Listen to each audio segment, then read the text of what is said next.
ሰላም ጤና ይስጥልን ክቡራትና ክቡራን ተመልካቾቻችን ከናሁ ቴሌቪዥን ዘወትር በዚህ ሰዓት ወደ እናንተ የሚደርሰው የዛሬ ዕለት አርብ ነሐሴ 15 2018 ዓ.ም የተለያዩ የሀገር ቤትና የባህር ማዶ ስፖርታዊ መረጃዎች ወደ እናንተ የሚደርሱበት ጊዜው አሁን ነው።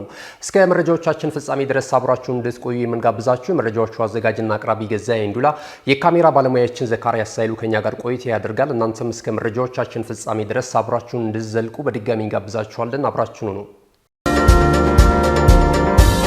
ወደ ቀዳሚው መረጃችን ስናልፍ የተወዳጁ እንግሊዝ ፕሪሚየር ሊግ የ2026-27 የውድድር ዘመን በዛሬው ዕለት ጅማሮውን ያደርጋል። ይህንን የተመለከተ መረጃ ነው የምናስቀድመው። ዛሬ እንግዲህ በኢትዮጵያ ሰዓት አቆጣጠር ምሽት 4 ሰዓት ላይ ለበርካታ ወራቶች በጉጉት ሲጠበቅ የነበረው የተወዳጁ የእንግሊዝ ፕሪሚየር ሊግ ሻምፒዮናው ክለብ አርሰናል ከአዲስ አዳጊው ክለብ ኮቨንተሪ ሲቲ ጋር የሚያደርጉት ጨዋታ የውድድር ዓመቱ መክፈቻ ሆኖ ዛሬ የሚበሰርበት ነው የሚሆነው። ዛሬ እንግዲህ ጨዋታው መክፈቻ በአንድ ጨዋታ ይደረግ እንጂ ነገና ከነገ በስቲያ ደግሞ የተለያዩ ጨዋታዎች እንደዚሁ ቀጥለው ይከናወናሉ። ዛሬ ምሽት ከሚደረገው የሊጉ መክፈቻ ጨዋታ ባለፈ ሌሎችም ጨዋታዎች ስላሉ የአንደኛ ሳምንት አጠቃላይ ፊክስቸሩን ወደ እናንተ እናደርስና ከዚያ በኋላ የዛሬው ጨዋታ ላይ ደግሞ የተወሰኑ ነጥቦችን እናነሳለን። ዛሬ ምሽት አርሰናል ከኮቨንተሪ ሲቲ ጋር የሚያደርጉት ጨዋታ በኢትዮጵያ ሰዓት አቆጣጠር ምሽት 4 ሰዓት ላይ ነው የሚከናወነው በኤምሬትስ ስቴዲየም ማለት ነው። ነገና ከነገ በስቲያም የሊጉ የአንደኛ ሳምንት መርሃ ግብር ጨዋታዎች እንደዚሁ ቀጥለው ይከናወናሉ። ሌላኛው አዲሱ አዳጊው ክለብ ሃል ሲቲ ከታላቁ ክለብ ማንቸስተር ዩናይትድ ጋር ቀን 8 ሰዓት ከ30 ላይ የሚደረግ ጨዋታ ነው። የምሳ ሰዓት ጨዋታ ነው። ይህ ጨዋታ እንደተጠናቀቀ ደግሞ ሌሎች በኩል ተመሳሳይ ጊዜ ቀን 11 ሰዓት ላይ የሚደረጉ በርከት ያሉ ጨዋታዎች እንደዚሁ ይከናወናሉ። ሌላኛው አዲስ አዳጊው ክለብ ኢፕስዊች ታውን ሰንደርላንድን ያስተናግዳል። ኤቨርተን በጉዲሰን ፓርክ ስቴዲየም እንደዚሁ ከፓላስ ጋር ጨዋታቸውን ያከናውናሉ። ኖቲንግሃም ፎረስት ከሊድስ ዩናይትድ፣ ብሬንትፎርድ ሲቲ ከስፐርስ ጋር ምሽት 1 ሰዓት ላይ ጨዋታቸውን የሚያከናውኑ ነው የሚሆነው። በዕለተ እሁድ ማንቸስተር ሲቲ እንደዚሁ ኢታር ላይ በርንማውዝን ያስተናግዳል። ብራይተን ከአስተን ቪላ፣ ኒውካስል ዩናይትድ ደግሞ እንደዚሁ አመሻሽ 12 ሰዓት ላይ ጨዋታቸውን በሴንት ጄምስ ፓርክ ስቴዲየም ነው የሚያከናውኑት። በዕለተ ሰኞ የሊጉ የአንደኛ ሳምንት መርሃ ግብር የማሳረጊያ ጨዋታ በለንደን ደርቢ የምዕራብ ለንደኑ ክለብ ፉልሃም በክራቨን ኮቴጅ እንደዚሁ ሌላኛውን የምዕራብ ለንደን ክለብ ቼልሲን የሚያስተናግድበት ጨዋታ ይጠበቃል። በጣም ትልቅ ደርቢ ጨዋታ ነው። አንድ አካባቢ ላይ የሚገኙ በተወሰኑ ርቀት ላይ የሚገኙት ሁለቱ ፉልሃምና ቼልሲ የሚያደርጉት ጨዋታ ሰኞ ምሽት 4 ሰዓት ላይ ነው የሚደረገው ማለት ነው። ወደ ዛሬ ምሽት የሊጉ ጅማሮን ወደሚያበስረው ተጠባቂው ጨዋታ ስናልፍ አርሰናል ከኮቨንተሪ ሲቲ ጋር የሚያደርጉት ጨዋታ ሁለቱም ወጣት አሰልጣኝ ነው ያላቸው። በእርግጥ የ4 ዓመት እድሜ ልዩነት አለ በፍራንክ ላምፓርድ እና በአሰልጣኝ ሚካኤል አርቴታ። ፍራንክ ላምፓርድ 48 ዓመቱ ላይ ይገኛል። ከዚህ ቀደም በእንግሊዝ ፕሪሚየር ሊግ በቼልሲ ቤት ነው የምናውቀው። ከቼልሲ ጋር እንግዲህ ትልቅ ታሪክ ትልቅ ምዕራፍ ከጻፉ ትልልቅ ተጫዋቾች መካከል አንደኛው እንደሆነ ይታወቃል። አሁንም የምንጊዜም የቼልሲ የእግር ኳስ ክለብ ከፍተኛ ጎል አስቆጣሪ ነው። ወደ 211 ግቦችን ከመረብ በማሳረፍ የአማካኝ ስፍራ ተጫዋች ነው። ነገር ግን አጥቂዎቹን ዲዲየር ድሮግባ የተለያዩ ትልልቅ አጥቂዎች በቼልሲ ቤት አልፈዋል። ያንን ሪከርድ ግን መስበር አልቻሉም እና ፍራንክ ላምፓርድ አሁንም ድረስ የቼልሲ የምንጊዜም ከፍተኛ ጎል አስቆጣሪ ሆኖ እየቀጠለ ነው የሚገኘው ማለት ነው እና ከዛ በኋላ እንግዲህ ወደ ማንቸስተር ሲቲም እንደዚሁ አምርቶ የተጫወተበትን አጋጣሚ ማስታወስ ይቻላል። ወደ አሜሪካንም እንደዚሁ ወደ ተለያዩ ክለቦች አምርቶ ጨዋታውን አድርጓል። ከዚያ በኋላ ደግሞ አሰልጣኝነት መንበሩ ከመጣ በኋላ ደግሞ በክለቡ ቼልሲን መርቷል 2 ጊዜ። አንዴ እንደዚሁ በጊዜው አሰልጣኝ ሆኖ ከዚያም በቋሚነት ተመልሶም እንደዚሁ ያሰለጠነበትን ሂደት ማስታወስ እንችላለን። ኤቨርተንንም እንደዚሁ አሰልጥኖ እንደነበረ ይታወሳል። ደርቢ ካውንቲ አሁን ደግሞ ኮቨንተሪ ሲቲን ወደ ፕሪሚየር ሊጉ ማሳደግ ችሏል ማለት ነው ከ25 ዓመታት በኋላ ኮቨንተሪ ሲቲ ለመጀመሪያ ጊዜ በፈረንጆቹ አቆጣጠር በፈረንጆቹ ሚሊኒየም 2001 የውድድር ዓመት ነበር ወደ ታችኛው ሻምፒዮንሺፕ የወረደው። ከዚያ በኋላ እንግዲህ ከ25 ዓመታት የሻምፒዮንሺፕ ቆይታ በኋላ ወደ እንግሊዝ ፕሪሚየር ሊግ ዘንድሮ ማደጉን አረጋግጧል በአሰልጣኝ ፍራንክ ላምፓርድ እየተመራ ማለት ነውና በእንግሊዝ ፕሪሚየር ሊግ ታሪክ ትልቁ ስኬቱ ወይም ደግሞ ትልቁን ደረጃ ይዞ ያጠናቀቀው ኮቨንተሪ ሲቲ 1993-94 የውድድር ዓመት ነው 11ኛ ደረጃን ይዞ ያጠናቀቀው ማለት ነው። ከዛ በፊት በርግጥ ከ1992 በፊት ደግሞ እንደዚሁ የእንግሊዝ ፕሪሚየር ሊግ ተብሎ ፎርማት ከመቀረጹ በፊት ደግሞ 6ኛ ደረጃን ይዞ ያጠናቀቀበትንም ሂደት ማግኘት እንችላለን። ያን ያህል ትልቅ የከበረ ታሪክ ካላቸው የእንግሊዝ ክለቦች መካከል ተጠቃሽ አይደለም በውጤት ደረጃ። ዘንድሮ ግን በሻምፒዮንሺፑ በተለይ ያሳለፈው ጊዜ እጅግ በጣም ጠንካራ ነው። አሰልጣኝ ፍራንክ ላምፓርድ ደግሞ በተጫዋችነትና በአሰልጣኝነት በእንግሊዝ ፕሪሚየር ሊግ ላይ የተለያዩ ክለቦችን ተዘዋውሮ መስራት ስለቻለ የበለጠ ልምድ ይኖረዋል ተብሎ ይጠበቃልና ዛሬ የሚኖረው ጨዋታ ከፍተኛ እንቅስቃሴ ሊታይበት እንደሚችል ይገመታል። በአርሰናል በኩል ሁሉም ተጫዋቾች በመልካም ጤንነት ላይ ይገኛሉ። በተለይ ደግሞ አዳዲስ ፈራሚዎቹ እንደነ ክርስቶስ ዚሶሊስ እንደዚሁም ከዚያ ባለፈ ደግሞ ብሩኖ ጊማሬዥ እና አዲሱ በቅርቡ ደግሞ ፊርማውን ያኖረው ኤሪክ ኮንሳም እንደዚሁ በተመሳሳይ ዛሬ የመሰለፍ እድል ሊያገኙ የሚችሉበት አጋጣሚ ሊፈጠርላቸው ይችላል ተብሏል። በእንግሊዝ ፕሪሚየር ሊግ የመጀመሪያ ሳምንት ጨዋታ ላይ ማለት ነውና በጉዳት ምክንያት እንደነ ዊሊያም ሳሊባ፣ ዩሪ ቲምበርን ማንሳት እንችላለን። ከዛሬው ጨዋታ ስብስብ ውጪ ናቸው። አዳዲሶቹንና ነባር ተጫዋቾቹን የበለጠ በማቀናጀት እንግዲህ አሰልጣኝ ሚካኤል አርቴታ አዲሱን የውድድር ዓመት በድል ለመጀመር ዝግጅታቸውን ስለማጠናቀቃቸው ተገልጿል ማለት ነውና ዛሬ የሚደረገው ጨዋታ ይጠበቃል። አርሰናል በቀጣይ የሚያደርጋቸውን 5 ጨዋታዎች ስንመለከት በጣም ጠንከር ያሉ መርሃ ግብሮች ይጠብቁታል። ቀጣይ በሁለተኛው ሳምንት ከሜዳ ውጪ ወደ ቪላ ፓርክ አቅንቶ አስተን ቪላን ነው የሚገጥመው። እንደዚሁም ደግሞ የለንደን ደርቢ ይከናወናል። 3ኛ ሳምንት ላይ አርሰናል በሜዳው ኤምሬትስ ሌላኛውን የምዕራብ ለንደኑ ክለብ ቼልሲን የሚያስተናግድበትም ጨዋታ በቅርብ ከሚያደርጋቸው ጨዋታዎች መካከል ተጠቃሽ ናቸው።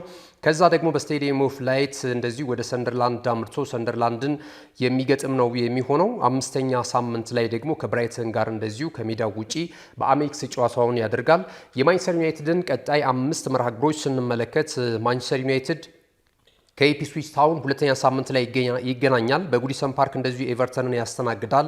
ማንቸስተር ዩናይትድ ከማንቸስተር ሲቲ ተጠባቂው የማንቹሪያን ደርቢ ደግሞ እንደዚሁ 4ኛ ሳምንት የእንግሊዝ ፕሪሚየር ሊግ ላይ የሚከናወን ነው የሚሆነው።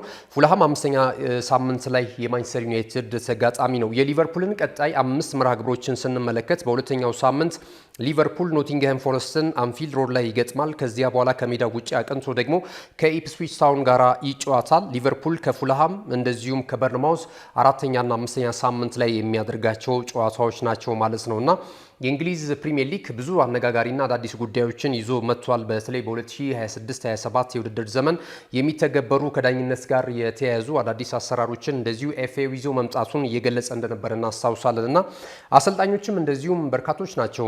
በአዳዲስ አሰልጣኝ የሚመሩ ክለቦችም በእንግሊዝ ፕሪሚየር ሊግ ከሚሳተፉ 20 ክለቦች መካከል 8ቱ አዳዲስ አሰልጣኞችን በዚህ የውድድር ዓመት ያስመለክቱናል። ማንቸስተር ሲቲ ኤንዞ ማሬስካን እንደቀጠረ ይታወሳል። ሊቨርፑል እንደዚሁ ባዶኒ ራዮላ ነው የሚመራው። ቶተንሃም ሆትስፐርስ ሮበርቶ ዲዘርቢ ናቸው በአዲሱ የውድድር ዓመት የሚመሩት። በእርግጥ ባለፈው ዓመት እንደምናስታውሰው ጥቂት ጨዋታዎችን የውድድር ዓመቱ ሊያበቃ ሲል መርተው እንደዚሁ ከመውረድ አደጋ እንዳተረፉት እናስታውሳለን። ዘንድሮ የተለያዩ አዳዲስ ተጫዋቾችን ወደ ስብስባቸው በማምጣት እንግዲህ አዲስ ስትራቴጂ ይዘው መጥቷል እያሉላቸው ነው የሚገኙት የእግር ኳሱ ተንታኞች። የተሻለ ነገርም ሊያሳዩ እንደሚችሉ ተስፋ ተጥሎባቸዋል እኛ አሰልጣኝ። ማንቸስተር ዩናይትድን በተመሳሳይ እንግዲህ አምና የተወሰኑ ጨዋታዎችን መርቷል አሰልጣኝ ማይክል ካሪክ። ነገር ግን ደግሞ ዘንድሮ በራሱ አጨዋወት በራሱ ፍልስፍና የተለያዩ አዳዲስ ተጫዋቾችንም ማካቶበት በአዲሱ የውድድር ዓመት እንደዚሁ ከምንመለከተው አሰልጣኝ መካከል ማይክል ካሪክ ሆኗል የማንቸስተር ዩናይትዱ አለቃ። ኒውካስል ዩናይትድ እንደዚሁ ማቲያስ ጄሴሌን ቀጥሯል። ያው ከኤዲያው ጋር መለያየታቸውን ተከትሎ ማለት ነው። ኒውካስልንም በአዲስ አሰልጣኝ እንመለከተዋለን። በርንማውዝ እንደዚሁ ማርኮ ሮዝን ቀጥሯል። አዲስ አሰልጣኝ ነው። እኚህም ክሪስታል ፓላስን በተመሳሳይ ፒዮር ሳጅን መቅጠራቸው የሚታወስ ነውና የደቡብ ለንደኑ ክለብ ክሪስታል ፓላስም በአዲስ አሰልጣኝ ከምንመለከታቸው ክለቦች መካከል ተጠቃሽ ነው። ኖቲንግሃም ፎረስትም እንደዚሁ ኦሊቨር ግላንስለርን ቀጥሯል። ከዚህ ቀደም እሳቸው እንግዲህ በፓላስ ቆይታ ማድረጋቸው የሚታወስ ነው። የዋንጫ ክብሮችንም አሳክተው እንደነበር ይታወሳልና አሁን ደግሞ ኖቲንግሃም ፎረስት ቀጥሯቸዋል። እኚህ 8 አሰልጣኞች ዛሬ ምሽት ጅማሮውን በሚያደርገው የ2026-27 የእንግሊዝ ፕሪሚየር ሊግ ላይ ከምንመለከታቸው አሰልጣኞች አሰልጣኞች መካከል ተጠቃሾች ናቸው ማለት ነው። የዛሬውን ጨዋታ ማን ሊያሸንፍ ይችላል? እስኪ ናሁ ስፖርት ተመልካቾቻችን የዛሬ ምሽቱን የአርሰናልና የኮቨንተሪ ሲቲ ጨዋታ በስንት ለስንት ውጤት ሊጠናቀቅ ይችላል? በማን አሸናፊነት ይደመደማል? የመጀመሪያውንስ የፕሪሚየር ሊጉን የ2026-27 የውድድር ዓመት የትኛው ተጫዋች ኳስና መረብን የሚያገናኝ ይመስላችኋል? እስኪ ቅድመ ግምታችሁን እንድታደርሱን እንጋብዛችኋለን። ሌሎች መረጃዎችን ይዘን እንመለሳለን። አሁንም ቆይታችሁን ከናሁ ቴሌቪዥን ጋር አድርጋችሁ ናሁ ስፖርትን እየተከታተላችሁ ስላላችሁ እጅግ በጣም እናመሰግናለን። መልእክቶች ይኖሩናል። አብራችሁን ነው።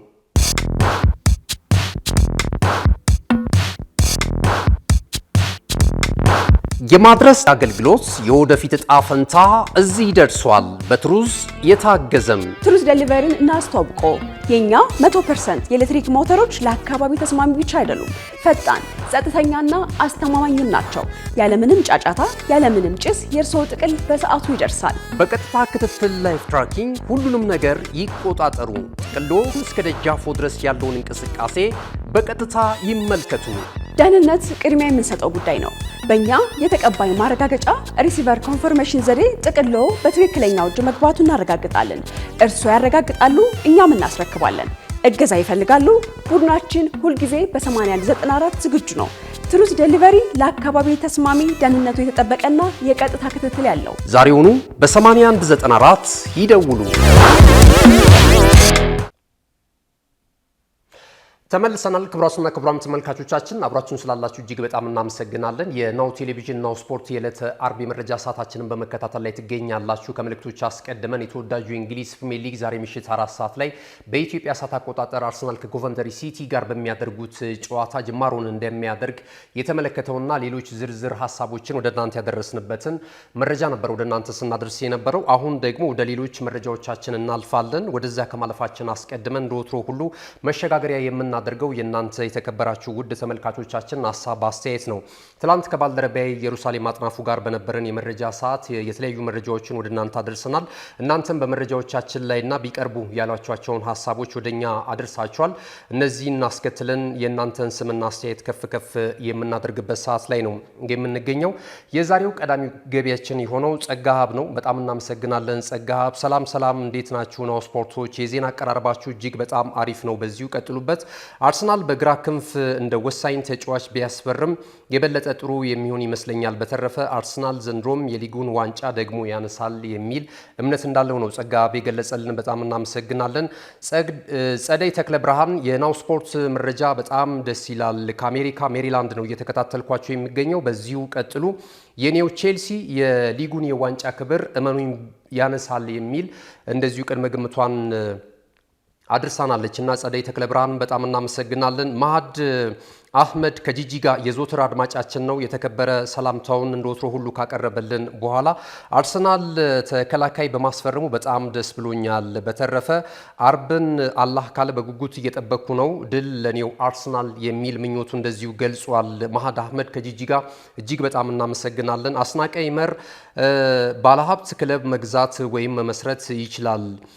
ሀብት ብቻውን ግን ለውጤት አያበቃም። አሰልጣኝ በሽር አብደላ ትልቅ ባለውለታ ነው ለአላባ ከተማ እግር ኳስ ክለብ። በእርግጥ ይህ ችግር የአላባ ከተማ እግር ኳስ ክለብ ብቻ ሳይሆን የሀገራችን በርካታ ክለቦች ችግር ነው። በቀጣይም ሊታሰብበት የሚገባ ጉዳይ ነው። ብንወያይበት ደስ ይለኛል የሚል ሀሳቡን አድርሶናል። አስናቀ ይመር በጣም እናመሰግናለን። አቶ ሻውል ዳኜ ገዛኝና ጄሪ እንዴት ናችሁ? እናንተ የሁሉንም ክለቦች የሚዳስሱ መረጃዎችን ነው በቻላችሁት መጠን እያደረሳችሁ ነው የምትገኙት።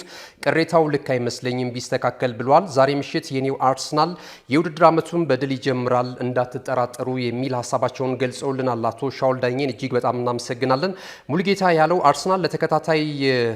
አርሰናል ለተከላካይ ቦታው የሚታተረውን ያህል ለምን ለግራ ክንፉ የመጫወቻ ስፍራ እንደማይሰራ አልገባኝም ብሏል። ግን ደግሞ ገብርኤል ማርቲኔሊ ለአርሰናል ወይም ደግሞ ይቅርታ ማርቲኔሊ ዞሊስ እና ኤዜን የምንጠቀም ይመስለኛል በዚህ ዓመት። ግን ደግሞ ገብርኤል ማርቲኔሊ ለአርሰናል ጨዋታ ያለመካተቱ በፍጻሜው ተጽዕኖ የሚያመጣበት ይመስለኛል የሚል አስተያየቱን ነው የሰጠን። ያብባል ዳኘው አልቫሬዝን አንፈልግም፣ ዮኬሬሽ ይሻለናል በዚህ ዓመት የሚል እንደዚሁ ሀሳቡን ገልጾልናል። ኪዳኔ ገብረ ክርስቶስ ጊዜው የቀያይ ሰይጣናቱ ነው፣ እመኑኝ ማንቸስተር ዩናይትድ የሊጉን የዋንጫ ክብር በአሰልጣኝ ማይክል ካሪክ ስር ሆኖ ማሳካት ይችላል ብሏል። አብዱራሂም አሊ ዛሬ ምሽት በድል እንጀምራለን፣ ድል ለመድፈኞቹ የሚል ምኞቱን የገለጸበትን ለአርሰናል ደጋፊዎች ሀሳብ አስተያየታችሁን አድርሳችሁናል። እጅግ በጣም እናመሰግናለን። አብራችሁን እየተከታተላችሁን ሀሳብ ስለምትሰጡን ማለት ነው። ወደ ሌሎች የዝውውር መረጃዎች በቀጥታ እንለፍና እንግዲህ ካለን ሰዓት አንጻር የመረጃ ሰዓታችንን የምናጠናቀቅ ይሆናል። አርሰናልን ቀዳሚ እናደርጋለን። አርሰናል እንግዲህ በዚህ ዓመት አራተኛ ፈራሚውን ይፋ አድርጓል። ከዚያ ባለፈ ሁለት ተጫዋቾች ደግሞ አሁን በከፍታ ከአርሰናል ጋር ስማቸው እየተያዘ ይገኛል። የጁሊያን አልቫሬዝ ጉዳይ አሁን አትሌቲኮ ማድሪድ ተጫዋቹን ለአርሰናል ለመሸጥ ስለመስማማቱ እየተገለጸ ነው የሚገኘው።